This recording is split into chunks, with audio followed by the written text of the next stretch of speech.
목회자로서 늘 부담을 갖는 것이 여러분 설교의 자리인 것 같습니다. 그래서 어떤 목사님은 이런 부담감을 느끼셨는지 교회를 이제 건축을 하는데 건축 담당하시는 집사님한테 이렇게 부탁을 했다는 거예요. 집사님, 건축을 마칠 때 제 강대상을 좀 특별하게 만들어 주시길 원합니다.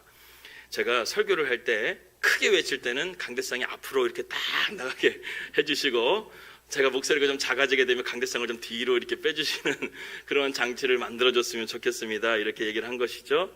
그렇게 얘기하자 나중에 집사님이 목사님, 한 가지 더 제가 제안하고 싶은 게 있는데 그게 뭡니까? 그랬더니 만약에 목사님의 설교가 길어지게 되면 강대상에서 아예 내려가 버리는 그러한 강대상을 만들면 어떻겠느냐, 이렇게 얘기를 했다고 합니다. 여러분, 그쵸? 설교라는 것이 참 어렵습니다. 제가 설교를 어려워하는 이유는 두 가지가 있습니다. 첫 번째는 무엇이냐면 이게 하나님 말씀이기 때문에 그렇습니다. 세상적인 이야기를 한다고 한다면 제가 이렇게 어렵지 않고 편하게 얘기할 수가 있는데, 하나님의 말씀이기 때문에 이걸 바르게 전하지 않으면 잘못되기 때문에 하나님 말씀에 대한 부담감이 있고, 두 번째는 무엇이냐면 이 말씀대로 살지 못하는 삶에 대한 부담감이 있습니다. 자, 여러분들에게 믿음으로 살려고 하는데 믿음으로 살지 못하게 되면 저는 거짓 목사가 되는 것이잖아요. 그러니까 하나님 말씀대로 하나님 말씀을 전하는 것과 이 말씀대로 내 삶을 살아내는 것, 이 두 가지가 늘 저에게 부담이 되고 이 말씀 가운데 나아가는데 참 기도의 제목입니다. 여러분, 이 시간 가운데 사람의 말을 들으러 오신 거 아니시죠? 예, 이 시간 하나님의 말씀을 사모하시고 성령의 조명하심을 깨닫는 은혜의 시간이 되기를 주님의 이름으로 기도합니다. 자, 기도하겠습니다. 하나님 아버지, 감사합니다. 오늘 3월의 넷째 주일에 이렇게 좋은 날 주시고 우리에게 예배로 나올 수 있도록 인도해 주신 것을 주님 감사합니다. 하나님, 우리를 너무나 사랑해 주시고 또 우리에게 은혜를 베풀어 주신 하나님을 우리가 압니다. 주님, 이 시간 가운데 그 사랑하는 자녀에게 우리에게 주시는 오늘의 말씀을 우리가 잘 듣고 그 말씀 속에서 우리가 믿음으로 또한 승리하는 우리 양문의 모든 성도들 될 수 있도록 인도하여 주시옵소서. 예수님의 이름으로 기도합니다. 아멘. 2012년도 1월에 스포츠 뉴스를 장식한 해외 토픽이 있습니다. 바로 리스타인 브로그라는 미식축구 에이전트가 있는데요. 미식축구 거물급 선수들만 상대하는 에이전트가 있는데 그 사람은 나중에 보게 되면은 제리 맥과이어라는 영화의 주인공이기도 합니다. 그런데 그가 2012년 1월에 파산을 신고하고 아내와 이혼을 당하고 빈털터리가 되고 말았다는 것이죠. 이유는 한 가지였습니다. 알코올 중독이 문제였다는 것입니다. 그는 보드카라는 아주 독한 술을 입에 달고 다녔다고 그래요.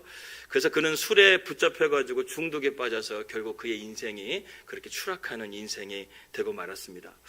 여러분과 저는 인생을 살면서 우리가 무엇에 붙잡혀 사는 것이 참 중요하다라는 생각을 해보게 됩니다. 술에 붙잡히게 되면 알코올 중독자가 되는 것이죠. 마약에 붙들리게 되면 마약 중독자가 되는 것이고, 물질의 권력에 붙잡히게 되면 우리는 그러한 노예가 되어져서 인간성을 상실하게 되는 것입니다. 그러므로 우리가 바른 삶을 살기 위해서는 우리가 바른 것에 붙들려야 되는데 우리가 무엇에 붙들려야 될까요? 어떤 분들은 와이프에게 잡히면은 붙들리면 된다, 안전하다, 이렇게 생각하는 분들도 있습니다. 나쁜 생각은 아니죠. 그래서 이런 말이 나오게 됐습니다. 여러분, 천하태평이라는 말 아시죠? 하늘 밑에 평안하다, 이런 것이 있는데 처하태평이라는 말이 있습니다. 그러니까 아내 밑에 있는 것이 평화롭다, 이렇게 말하는 조크도 있고요. 사필귀정인데 이것은 모든 결정은 다 이렇게 뜻대로 된다라는 결정인데 사필귀처라는 말이 있습니다. 이것은 모든 결정은 아내의 뜻대로 하면 된다, 이러한 이야기고요. 진인사 대천명이라는 말도 진인사 대처명이라는 말이 있습니다. 인간의 모든 도리를 다한 후에 아내의 말을 들으면 된다, 이러한 이야기가 있습니다. 사실 우리는 아내에 대한 많은 의지가 있는 것을 우리가 보게 됩니다. 우리에게도 그런 버팀목의 대상이 필요하다는 것이죠. 하지만 아내도 여러분 완벽하진 않습니다. 아내도 연약하고 무너질 수가 있다는 것이죠. 그러므로 우리의 삶이 다 맡겨도 될 대상은 누구가 되어야 되겠습니까? 가장 완전한 우리가 의지할 분, 그분은 바로 예수 그리스도여야 합니다. 그래서 우리의 삶이 누구보다 우리를 잘 아시고 내 인생 가운데 바꿔가실 수 있는 그분, 그러한 분을 우리가 붙들고 살아갈 수 있다고 한다면 우리는 인생의 바른 길과 바른 열매를 맺으며 살아갈 수가 있는 것입니다. 오늘 본문을 말씀 보게 되면 바울이 오늘 그러한 예수님 앞에 자신이 붙잡혀서 믿음으로 살게 된 그러한 이야기를 우리에게 전해주고 있습니다. 먼저 1절 말씀을 우리 다 같이 한번 보겠습니다. 1절입니다. 시작. 이러므로 그리스도 예수의 일로 너 이방인을 위하여 갇힌 자 된 나 바울이 말하거니와. 오늘 이 말씀 보게 되면 이 에베소서는 바울의 옥중서신이죠. 바울이 로마에 갔었을 때 1차 감옥에 투옥이 되었을 때 4편의 서신을 쓰게 됩니다. 에빌골몬이라고 그러죠. 에베소서, 빌립보서, 골로새서, 빌레몬서, 이 4가지를 쓰게 되는데 그 중에 하나가 에베소서입니다. 그런데 바울이 지금 로마에 갇혀 있는 것은 우리가 알고 있는데 오늘 1절의 말씀 가만히 보게 되면 바울이 이 갇혔다라는 단어를 우리에게 좀 특별하게 소개하고 있는 것을 보게 됩니다. 우리가 말씀 한국말로 번역을 된 것을 보게 되면 이방인을 위하여 갇힌 자 된 나 바울은 그냥 로마의 감옥에 갇힌 것처럼 우리가 표현을 할 수가 있는데, 우리가 원어라든가 영어 성경을 보게 되면 그것이 단순하게 감옥에 갇힌 것이 아니라 그가 예수에 갇혔다라는 것을 보게 됩니다. 영어 성경에 보게 되면 이렇게 되어져 있습니다. Paul, a prisoner of Christ Jesus라고 되어져 있습니다. 그러니까 바울은 지금 어디 안에 갇혀 있다는 거예요? 프리즈너가 감옥에 갇힌 것을 말하죠. 예수 그리스도 안에 내가 갇혔다라는 거예요. 예수 그리스도 안에 내가 붙잡혀 있다, 이렇게 지금 말을 하고 있는 것입니다. 예수 그리스도에게 붙잡힌 자가 되었다는 이 바울이 지금 오늘 이 말씀을 우리에게 말하고 있는 것이죠. 바울은 자기 중심에 무엇이 있고 자기가 무엇에 붙잡혀 살고 있는지를 바로 알았다는 것입니다. 우리의 삶도 마찬가지입니다. 우리가 어떤 상황 가운데 있든지 마찬가지입니다. 감옥에 있던 어떤 상황에 있던 우리는 예수에게 붙잡힌 자인 것을 여러분 믿으시기를 주님의 이름으로 축복합니다. 그래서 바울은 자기의 감옥에 있으면서도 항상 하나님 앞에 구원의 감격과 기쁨이 항상 있었다는 것이죠. 사실 바울이 예수의 갇힌 자가 되기 전에는 세상에 갇힌 자가 되어 있었습니다. 그는 세상적인 권력과 야망을 추구하는 사람이었습니다. 그는 최고의 율법학자였던 가말리엘에 문외했고, 또 그리고 그의 삶은 그 기독교인들을 핍박하고 그들을 박해하는 그러한 것이 자신의 야망을 이루는 삶이라고 그렇게 살았다는 것이죠. 이런 것이 그의 가운데 가득 차 있었을 때 이 바울의 삶이 행복했을까요? 저는 그렇지 않다고 생각합니다. 그런데 바울은 다메섹 도상에서 예수님을 만나고 그가 영적인 눈을 뜨이고 그때부터 예수님에게 붙잡힌 인생이 되었었을 때 바울의 인생은 놀랍고 하나님 앞에 은혜 받은 삶으로 살아가게 되었다는 것이죠. 바울이 예수님 앞에 붙잡힌 자가 되어지게 되니까 이제는 그러한 세상적인 붙잡힌 것에서 그는 자유하게 되고, 그러므로 그리스도 예수 안에는 결코 정죄함이 없나니 이는 그리스도 예수 안에 있는 생명의 성령의 법이 죄와 사망의 법에서 너를 해방하였다라는 이러한 선언을 할 수 있게 된 것입니다. 이것이 바로 예수님에게 붙잡힌 자가 고백할 수 있는 고백이라는 것이죠. 오늘 우리에게 필요한 변화가 있다고 한다면 바로 여기에 있습니다. 우리가 지금 세상에 붙잡혀 있다고 한다면 예수에게 붙잡힌 자가 되어져서 우리가 진정한 자유함과 하나님의 영광을 위하여 살아가게 되는 것입니다. 여러분들은 오늘 무엇에 붙들려 살고 있습니까? 명예나 물질이나 야망에 붙들려 살아가고 계시는 것은 아닙니까? 아니면 미움과 증오에 붙들려 살아가고 있는 것은 아닙니까? 어떠하든지 간에 우리는 그러한 것들 가운데서 예수님의 은혜로 벗어날 수 있기를 주님의 이름으로 축복합니다. 세상의 것들은 여러분 가변적이고 헛된 것들이 참 많이 있습니다. 세계 최고의 부자 중에 여러분 소프트뱅크의 손정희 회장을 여러분 아십니까? 그분은 부모는 한국인인데 국적은 일본이라 해서 나중에 그분이 이제 일본으로 국적을 옮기게 되죠. 그런데 이름은 손정희라는 이름을 쓰고 있습니다. 우리가 잘 아는 야후라든가 또 윈도우, 마이크로소프트, 스티븐 잡스와 같은 그러한 M&A 체계를 합병 같은 것들을 해가지고 엄청난 부를 쌓은 사람이죠. 그러다 보니까 늘 그 사람에게는 위험이 도사렸다고 합니다. 잘 될 때는요 하루에 1조씩 벌었대요. 1조씩. 여러분은 어떤 말을 해야 놀라지 않으십니까? 하루에 1조를 벌었다니까요. 예, 엄청나지 않습니까? 그래서요 어느 날 백화점을 갔는데 백화점 쇼핑을 하는데 쇼핑하는 게 너무 시시한 거예요. 그래서 가만히 생각하다가 백화점을 아예 사버릴까? 이렇게 생각할 정도로. 워낙 돈이 많으니까요 그냥 쇼핑할 정도가 아니라 백화점 사버릴까 할 정도로 그 정도로 엄청난 부를 가졌었던 적이 있었는데, 또 한 번에는 투자를 하다 보니까 위험성이 항상 도달이잖아요. 그래서 자기의 재산이 600억 달러가 가지고 있었는데 하루아침에 6억 달러가 돼버린 거예요. 실패가 돼가지고 하루아침에 6억 달러 돈이요 마치 종이처럼 그렇게 하루아침에 순식간에 바뀌는 것을 보게 되면서 그분은요 더 이상 돈을 믿지 않기로 했습니다. 돈을 믿지 않고 자신의 비전과 자신의 야망을 믿기로 시작해가지고 그렇게 지금 이렇게 살아가고 있다. 이러한 강연을 본 적이 있습니다. 여러분, 세상의 물질도요, 이렇게 가변적이라는 것이죠. 금방 사라지는 것, 헛된 것이라는 것입니다. 여러분, 한국 사람들이 얼마나 짝퉁을 잘 만드나요? 명동이나 남대문 가게 되면 우리 명품 시계라든가 명품 옷들을 보지 않습니까? 시계를 명품 시계라고 해가지고 명품 시계를 명동에서 사게 됐는데 일주일 지났더니 시계에 물이 차기 시작합니다. 그리고 또 시계가 초가 움직이다가 나중에 한 달 지나니까 안 들어가기 시작하는 거예요. 그렇게 짝퉁이 많다라는 것이죠. 심지어 브랜드 운동복을 명동이나 남대문을 사게 되게 되면요, 우리가 가만히 보게 되면 나이키인 줄 알고 살았는데 나이스가 되는 경우들이 많이 있고, 아디다스가 되어야 되는데 아디도스가 되는 경우들이 많이 있다라는 것입니다. 여러분, 세상은 이렇게 짝퉁들이 많이 있다라는 거예요. 우리가 사는 세상은 이렇게 페이크가 많습니다. 좋아 보이는 것 같지만 가짜가 있다는 것이죠. 이런 허상과 세상의 헛된 것들을 우리가 붙잡히며 세상을 우리가 살아가고 있다는 것입니다. 그러나 우리가 예수에 붙잡히게 되면 이러한 것들에 우리가 흔들리지 않고 믿음으로써 살아갈 수가 있는 것이죠. 그렇다면 우리가 그리스도에게 붙잡혀 살기 위해서 우리에게 필요한 것이 과연 무엇인지 오늘 세 가지를 여러분들과 함께 은혜를 나누고자 합니다. 첫 번째는 무엇이냐면 하나님의 비전을 보아야 합니다. 하나님께 붙들리는 사람이 되기 위해서는 먼저 하나님의 비전을 우리가 볼 수 있는 사람이 되어야 합니다. 2절 말씀 우리 한번 다 같이 읽겠습니다. 오늘 본문 2절입니다. 시작. 너희를 위하여 내게 주신 하나님의 은혜의 경륜을 너희가 들었을 터이라. 여기서 보게 되면 하나님의 비전이 바로 은혜의 경륜이라는 것을 바울은 말하고 있습니다. 바울이 받은 축복 중에 하나가 바로 은혜의 경륜이라는 것이죠. 경륜이라는 말은 원어로 보게 되면 오이코노미아라는 단어를 쓰고 있는데 여기서 이코노미라는 단어가 나왔습니다. 경제라는 단어가 나오기도 하고 경영, 통치, 운영이라는 단어가 바로 이 경륜이라는 단어에서 나왔습니다. 하나님이 우주의 만물을 창조하셨는데 그냥 우연히 창조한 것이 아니라 거기에는 하나님의 계획하심과 성취해 가시는 그런 하나님의 경륜이 있다는 것을 우리가 말하는 것입니다. 여러 가지 많은 경륜이 있지만 성경에 나오는 오늘 바울이 말하는 은혜의 경륜은 과연 무엇일까요? 바로 예수 그리스도를 통해서 우리 모두를 구원하시는 하나님의 구원의 역사를 하나님의 경륜이라고 바울은 말하고 있는 것입니다. 율법이나 행위가 아니라 그리스도의 십자가의 은혜를 통해서 우리를 구원해 주시는 하나님의 경영하심, 이것이 바로 하나님의 은혜의 경륜인 것이죠.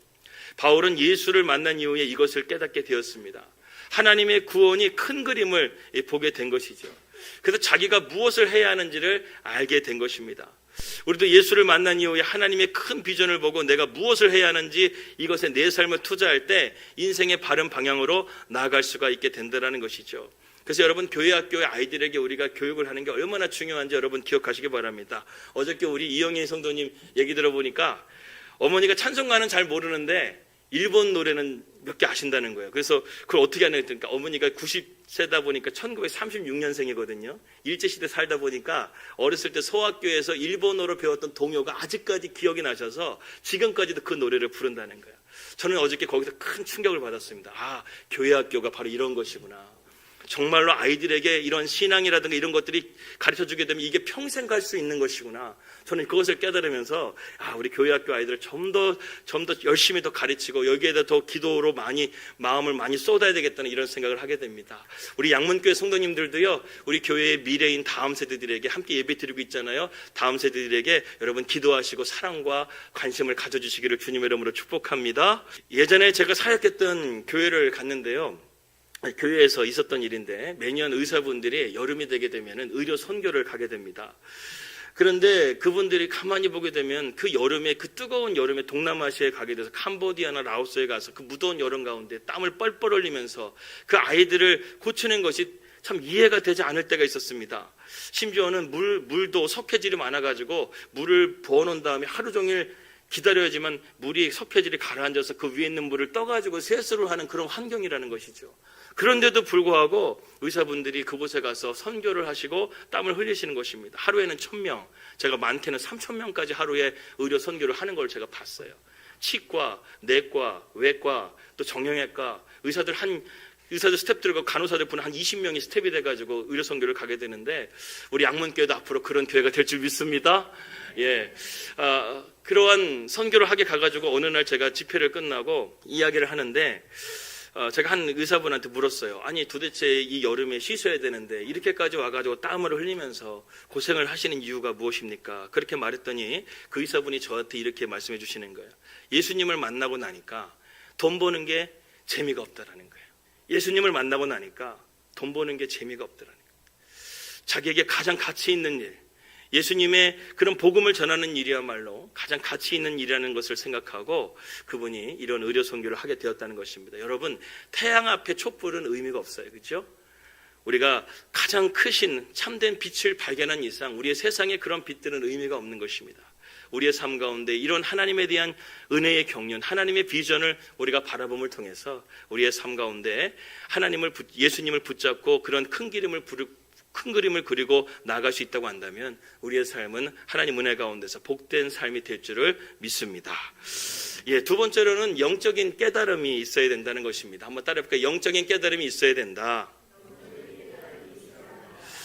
오늘 3절과 6절 말씀 보겠는데 먼저 3절과 4절 말씀을 한번 다 같이 읽겠습니다. 시작. 곧 계시로 내게 비밀을 알게 하신 것은 내가 먼저 간단히 기록함과 같으니 그것을 읽으면 내가 그리스도의 비밀을 깨달은 것을 너희가 알 수 있으리라. 바울은 예수님을 만난 후에 하나님의 큰 그림도 보았지만 여기에 보게 되면 하나님께서 그에게 비밀을 깨닫게 해주셨다는 것을 볼 수 있습니다. 그 비밀이 무엇인가? 5절과 6절에 있습니다. 한번 읽겠습니다. 시작.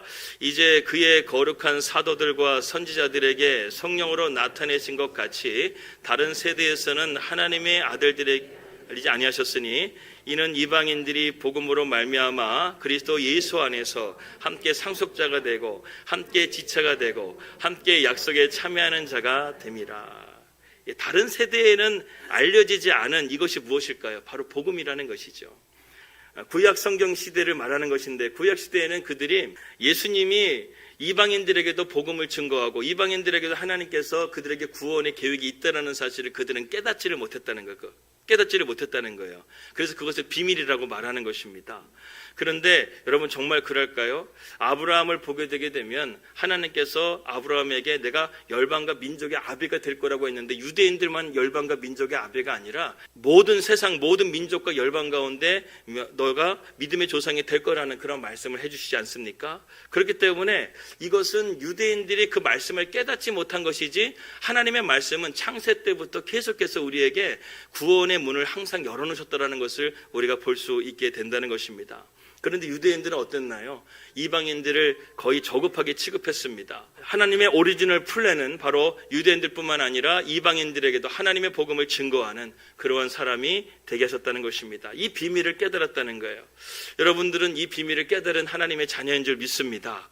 그렇기 때문에 유대인들뿐만 아니라 지금 우리가 이렇게 하나님의 복음을 듣고 예수님을 영접하고 있는 것이죠. 여러분 우리가 이러한 영적인 비밀을 깨달으려고 한다면 영적인 통찰력이 있어야 됩니다. 다니엘을 보게 되면요, 다니엘이 7장에서 13장 말씀 보게 되면 환상을 그가 보게 되는데 그 환상 가운데 우리 백승희 성도님이 항상 그리시는 뜨인 돌이 나오잖아요. 떠 있는 돌이 나오지 않습니까? 그것이 무엇이냐면 바로 모든 세상의 열국들을 무너뜨리는 하나님의 복음이 세상을 바꾸실 거라는 그러한 의미를 담고 있는 것입니다. 그래서 이 복음이 국경을 넘어서서 하나님의 나라가 전파되게 된다는 사실을 깨닫게 되는 것이죠. 이것을 깨달은 사람은요, 선교를 안 할 수가 없는 거예요. 이것을 깨달은 사람은 복음을 전하지 않을 수가 없는 거예요. 왜? 나만 믿으라고 주신 복음이 아니거든요. 열방과 민족을 향해서 하나님의 복음을 전하라고 우리에게 주신 것이 복음인데 그것을 나만 믿고 내 가족만 믿고 구원받으면 돼. 이러한 마음을 가진 것은 유대인적인 사고를 가지고 있는 것입니다. 여러분, 복음은요, 우리가 전하라고 주신 것입니다. 우리가 복음을 부지런히 전하고 그 하나님의 비밀을 증거할 수 있는 저와 여러분들이 되시기를 주님의 이름으로 기도합니다. 오늘날에 보게 되면 영적으로 참 무지한 그리스도인들이 참 많이 있습니다. 세상적으로 볼 때는 참 많은 지식을 가지고 있어요. 정치적인 얘기하라고 한다면 그 자리에서 몇 시간 동안 얘기할 수 있는 분이 계시고, 주식에 대해서 얘기하라고 한다면 주식에 대해서 얘기할 수 있는 분이 계시고, 부동산 얘기한다고 한다면 얼마든지 그것에 대해 세상적인 지식을 얘기할 수 있는 분들이 계십니다. 그러나 정작 하나님에 대해서는 어두운 사람들이 있다는 것이죠. 우리가 마지막 시대를 살아가려고 한다면 여러분 이런 영적인 눈이 뜨여져야 될 줄 믿습니다. 그래서 여러분 어떤 목사님이 대학 청년부를 이렇게 설교를 하고 있는데 학생들이 청년들은 질문을 많이 하지 않습니까? 그래서 하루는 어떤 청년이 질문이 이렇게 했다고 하면, 저는 성경의 모든 말씀을 다 믿는데 한 가지만은 좀 이해가 안 됩니다. 그게 뭐냐고 물어보니까 예수님이 무리를 걷는 게 도저히 이해가 안 된다는 거예요. 어떻게 중력을 무시하면서 예수님이 무리를 걷는 것이 저는 도저히 이해가 안 된다. 그러니까 목사님이 뭐라고 말했는지 아십니까? 야, 너는 그렇다고 한다면 하나님이 물에 빠지는 것은 이해가 되냐? 이렇게 말했다는 거예요. 이해가 되셨습니까? 하나님이 물에 빠지는 것은 이해가 되냐 이거예요. 이 우주 만물을 창조하신 하나님, 이 세상을 창조하신 하나님이 물에 빠지는 것은 이해가 되냐 이것입니다. 여러분, 마찬가지로 우리가 세상적인 지혜나 논리를 가지고 성경을 이해하려고 하면 이해가 되지 않는다는 것이죠. 한 가지 더 얘기 하나 해드리겠습니다. 어떤 아이가 교회 학교 가가지고요, 요나와 물고기라는 그러한 공과 공부를 배워가지고 교재를 가지고 이렇게 들고 집을 가는데 버스를 탔어요. 버스를 탔는데 그 버스 정류장에서 같이 탔던 아저씨가 버스를 타면서 이렇게 말하는 거예요. 너는 이 사실을 믿냐? 요나가 물고기 뱃속에 들어갔다가 나온 사실을 믿냐 그랬더니, 예, 저 믿어요 그랬더니, 하면서 한참 동안 어떻게 그것이 가능하냐 하면서 아저씨가 자꾸 얘를 테스트를 하는 거예요. 그렇게 해가지고 있었는데, 그래도 저는 믿을래요 이렇게 얘기했더니, 나중에 아저씨가 그렇다면 너 그것을 나중에 어떻게 확인할 수 있을까 그랬더니, 나중에 천국 가가지고 요나 아저씨한테 물어볼게 이렇게 얘기를 한 겁니다. 그랬더니 아저씨가 여기서 끝나면 좋았을 텐데, 항복하고 끝나면 좋았을 텐데, 한 가지 더 물은 거예요. 야, 그렇다고 한다면 요나가 지옥에 갔으면 어떻게 할 거냐 그랬더니, 그건 아저씨가 나중에 가서 물어보시라는 거예요. 예, 그렇죠. 지옥에 간 사람이 지옥에 가는 사람의 마음을 이해할 수가 있잖아요. 참 아이가 센스가 있다라는 생각을 해보게 됩니다. 여러분, 그렇죠. 우리가요, 세상의 지혜는 잘 알지만 하나님의 지혜를 모를 때가 있다는 거예요. 그럴 때는 우리가 영적인 통찰력이 필요합니다. 여러분, 영적인 통찰력이 우리가 갖기 위해서는 두 가지가 필요한데요. 첫 번째는 무엇이냐면, 바로 오늘 말씀 보게 되니까 계시가 필요하다고 말씀하고 있습니다. 계시가 필요하고, 그 다음에 우리가 5절 말씀 보게 되면은 성령이 나타나심이 필요하다고 말씀하고 있죠. 하나님의 말씀은 우리를 기록된 말씀을 통해서 우리에게 다 밝히 보이셨습니다. 어떤 분들은 성경에 기록되지 않은 것을 내가 말한다면서 유튜브에 막 말세에 대한 징조들 말하면서 이렇게 우리의 마음을 두렵게 하고 자극적인 내용들을 하게 되는데, 여러분, 성경 말씀에 나오지 않는 말을 하는 것은 무조건 이단인 줄 믿으시기 바랍니다. 그래서 말씀 가운데서 우리가 그것을 깨닫게 해주시는 은혜가 있다는 것이죠. 또한 우리가 말씀만 가지고는 안 됩니다. 말씀 플러스 성령의 조명하심이 필요해요. 성령은요, 우리에게 말씀의 빛을 비춰주시고 하나님의 깊은 것까지 통달하시는 분이시기 때문에 우리가 하나님의 말씀을 깨닫기 위해서는 반드시 성령의 조명하심이 필요하다는 것이죠. 그래서 우리가 항상 기도할 때 말씀과 성령의 조명하심을 달라고 우리가 기도해야 될 줄 믿습니다. 여러분, 이 시간 가운데 여러분 말씀을 듣지만 그 말씀을 듣는 것으로 끝나지 않고 여러분 안에 계시는 성령께서 이 말씀을 깨닫게 해주시는 은혜가 있기를 주님의 이름으로 기도합니다. 그래서 여러분, 기독교는요, 어떤 종교냐? 제가 지난주에도 말씀드렸다시피 기독교는요, 믿고 알아가는 종교라는 거예요. 그래서 예수님께서 오병이어의 의해 기적을 일으켰던 요한복음 6장 말씀 보게 되면 수많은 제자들이 예수님을 따라다닙니다. 큰 무리가 예수님을 따라다녔다고 말씀하고 있는데, 그런데 그 오병이어의 사건 이후에 예수님이 이제 제자들에게 십자가의 도에 대해서 말씀을 전하는데 다 떠나버리는 거예요. 내가 십자가에 죽게 되고 사흘 만에 살아날 것에 대한 복음을 말씀 전하는데 제자들이요, 다 떠나버렸다는 거예요. 여러분, 우리가 사람 수에 너무 의지할 것이 없습니다. 정말로요, 저는 우리 양문교회 성도들이요, 정말 그리스도인이 되기를 주님으로 축복합니다. 그냥 교인이 되는 것이 아니라 여러분들은 그리스도인이 되어야 돼요. 우리가 금요 설교 때도 말씀드렸지만 그리스도인은 어떤 거라는 거 말씀드렸어요. 예수님에게 제자 영역을 받은 사람이 그리스도인이 되는 거예요. 그리스도인이 된 다음에 제자 영역 받는 게 아니에요. 그리스도인이라는 것은요, 작은 예수가 되는 것이고 예수님을 닮아가는 사람이 되어지게 될 때 그 사람은 참된 그리스도인이 된다는 것입니다. 그래서 수많은 제자들이 예수님을 다 떠나버렸어요. 그리고 남은 것은 12제자밖에 남지 않았습니다. 그래서 예수님이 제자들에게 묻습니다. 너희도 떠나겠느냐? 그때 베드로가 너무나 유명한 말을 우리에게 전해주고 있습니다. 요한복음 6장 68절 69절 말씀입니다. 시몬 베드로가 대답하되 주여, 영생의 말씀이 주께 있사오니 우리가 누구에게로 가오리까? 우리가 주는 하나님의 거룩하신 자이신 줄을 믿고 알았삼나이다. 할렐루야. 이 복음을, 그 예수 그리스도를 베드로가 어떻게 알았다는 거예요? 믿고 알았다는 거예요. 이것이 신앙의 신비라는 것이죠. 우리가 알고 믿는 것이 아니라는 거예요. 믿고 신앙으로 들어오게 되면 그때서야 알게 되는 것입니다. 이런 의미에서 혹시 논리나 지식을 통해서 하나님을 만나기를 원한다고 한다면 여러분 그것을 내려놓으셔야 돼요. 겸손히 하나님 말씀 앞에 엎드려서 성령의 조명하심을 붙들고 우리가 영적인 깨달음을 달라고 기도하게 될 때 우리는 하나님의 말씀을 붙들고 우리 바른 인생을 살아가게 될 줄을 믿습니다. 마지막 세 번째는요, 함께 다 같이 한번 읽어볼까요? 시작. 바른 인생의 과제를 가져야 한다. 우리가 하나님의 말씀을 온전하게 붙들고 큰 그림을 가지고 영적인 통찰력을 가진 그런 상태에서 이제 우리가 바른 인생의 목표를 가지고 살아가야 된다는 것을 말씀하고 있습니다. 오늘 바울은 자기의 인생의 목표를 이렇게 말하고 있습니다. 7절 말씀을 한번 다 같이 읽겠습니다. 7절입니다. 시작. 이 복음을 위하여 그의 능력에 역사하시는 대로 내게 주신 하나님의 은혜의 선물을 따라 내가 일꾼이 되었노라. 여기 보게 되면 바울이 일평생 걷고자 했던 그의 인생의 어젠다를 보게 됩니다. 그것이 무엇이냐면 바로 복음을 위하여 살았다는 것이죠. 인류의 유일한 소망인 이 복음을 위하여 바울은 살기로 작정했다는 거예요.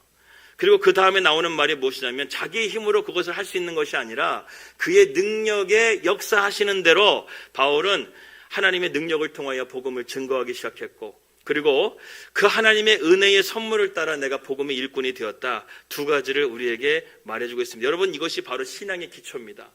우리가 이 땅 가운데 살아가는 삶을, 복음을 위한 삶을 살아가기 위해서는 먼저 하나님의 능력이 우리와 함께하는 것이고, 그리고 하나님의 은혜의 선물이 우리와 함께하게 될 때 우리는 복음의 일꾼으로서, 성도로서 살아갈 수가 있게 되는 것이죠. 바울은 사실 누구보다 이 하나님의 은혜에 대한 것에 대해서 몸소 깊이 깨달았던 사람이었습니다. 자신은 이런 하나님의 은혜를 받을 자격이 되지 않는다는 것이죠. 그는 폭행자였고 핍박자였고 죄인 중에 괴수라고 말할 정도로 사악하게 살았기 때문에 이런 복음의 은혜를 받을 수 있는 사람이라는 것을 알았습니다. 그런데 그가 하나님의 이 은혜를 받음을 통해서 이 복음을 선물로 받아서 복음의 일꾼이 되었다는 것 자체가요, 그에게 얼마나 감격스러운 일인지 바울은 지금 고백하고 있는 것이죠. 바울이 이것을 통해서 복음의 일꾼이 된 이후에 그의 서신서 어디에서를 찾아보더라도 바울이 내가 예수 만난 것을 후회했다, 내가 불평했다, 후회했다, 이런 말이 기록이 없다는 것입니다. 바울은 항상 감사했어요. 어딜 가든지 생명다에서 복음의 열매를 맺는 것에 대해서 바울은 항상 감사했다는 것입니다.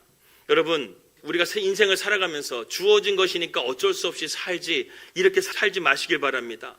내가 숨 쉬니까 살지, 이렇게 인생을 살아가는 것은 건강한 인생관이 아니라는 것입니다. 하나님이 우리를 부르신 삶에는 반드시 목적이 있다는 거예요. 그 사명을 우리가 깨닫고 살 때 우리는 영광의 길로 가게 된다는 것입니다. 제가 존 오토버그의 책에 보니까요, 영어 단어 하나를 소개하는 것을 보게 됩니다. 이 실망하다라는 단어가 여러분 disappointed라는 단어인데, 이 단어의 뜻이 두 가지의 합성어가 되어져 있습니다. dis라는 단어는, dis라는 이 단어는 벗어나다라는 뜻을 가지고 있고, appointed라는 단어는 지명하다, 부르다라는 단어의 뜻을 가지고 있습니다. 즉 하나님의 부르심에서 벗어나는 순간에 우리는 실망하게 된다는 거예요. 즉 아담을 보더라도 아담이 하나님의 자기의 자리를 지키지 않고 하나님 말씀에 불순종의 선악과를 따먹는 순간에 하나님을 실망시킨 것이고, 아브라함이 약속의 땅에 갔는데 기근이 와가지고 애굽으로 내려간 것이 하나님을 실망시킨 것이고, 요나가 니느웨로 가라고 했는데 다시스로 가는 배를 타는 순간에 하나님을 실망시킨 거라는 것이죠. 여러분, 우리의 삶은 어떤가요? 하나님이 지금 부르시는 삶, 하나님이 있으라고 하는 그 위치에 여러분들 서 있고 계시나요? 그렇지 않다고 한다면 여러분들은 하나님이 실망하시는 삶을 살아가고 있는 거예요. 그래서 우리의 삶도 하나님이 실망하는 삶은 행복할까요? 아니에요. 우리의 삶도 실망하는 삶을 살 수밖에 없다라는 것입니다. 예를 들어서 어떤 집사님이 연휴에 백화점에 쇼핑을 하러 갔는데 공간을 찾지 못했습니다. 한참을 이렇게 돌았는데 엘리베이터 옆에 명당 자리에 주차 자리가 딱 생긴 거예요.